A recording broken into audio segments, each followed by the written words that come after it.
always said, curiosity can open doors you were never meant to find. I never believed them, not until the night everything changed. My name is Adam, and this is the story I wish I never lived to tell. I had just moved to a quiet little town called Elder Creek. The kind of place where time feels frozen. It looked peaceful, but something about it felt off, too quiet, too still. Then I saw it, a cheap apartment in an old brick building.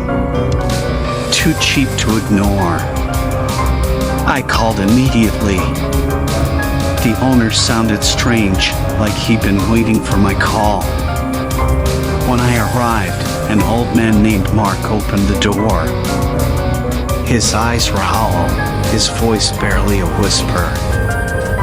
He handed me the keys and said, "Never go down to the basement. Ever." Got it. I laughed. Sure thing, old man. I'm not exactly a basement explorer.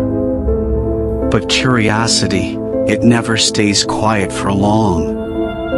That first night, I couldn't sleep. Somewhere below my floor, I heard it. Knocking, slow, heavy, deliberate. Then came the sound of a door, opening and closing, on its own. I grabbed my phone, turned on the flashlight, and followed the noise. The basement door was chained, not locked, just wrapped in an old, rusty chain. Cold air leaked through the gap. It smelled wrong, like something dead had been waiting down there. I pulled the chain aside and took one step down. The air grew heavier with every stair. It felt like walking into a place that shouldn't exist. Then I heard it whispers, soft at first, but getting closer. And footsteps, bare feet scraping the concrete. My light flickered and died. For a few seconds, there was nothing. Just darkness. When the light came back on, I froze. The walls were covered in claw marks. Deep, desperate scratches. Someone had tried to escape and failed. Beneath the scratches, written in dried blood, "You shouldn't have opened the door." I ran toward the stairs, but the door above slammed shut. I screamed, pounded on it, nothing. Silence swallowed my voice. Then, footsteps again. Slow, dragging, getting closer. I turned my flashlight toward the sound.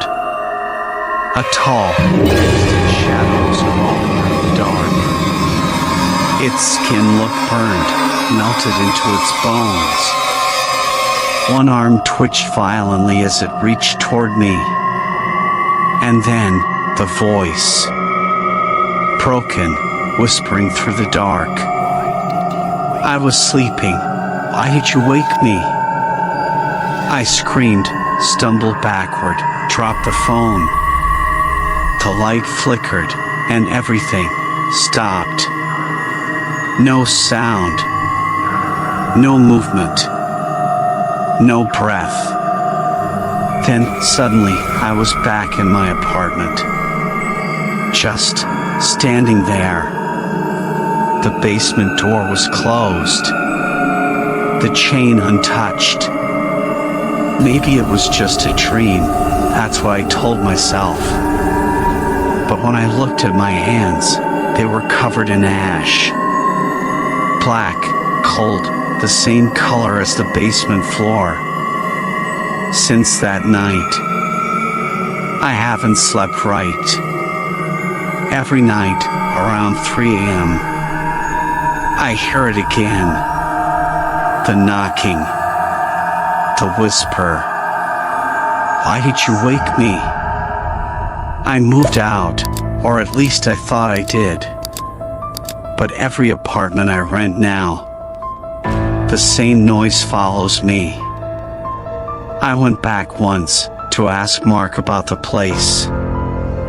He looked at me like I was a ghost. Son, no one's lived in that apartment for 20 years. It burned down the night something woke up in the basement. Faint echo of fire crackling, screams far away. The fire, they said no one made it out. But sometimes, when the wind hits just right, you can still hear breathing from under the floorboards, and a voice that whispers through the static of the night. Why did you wake me?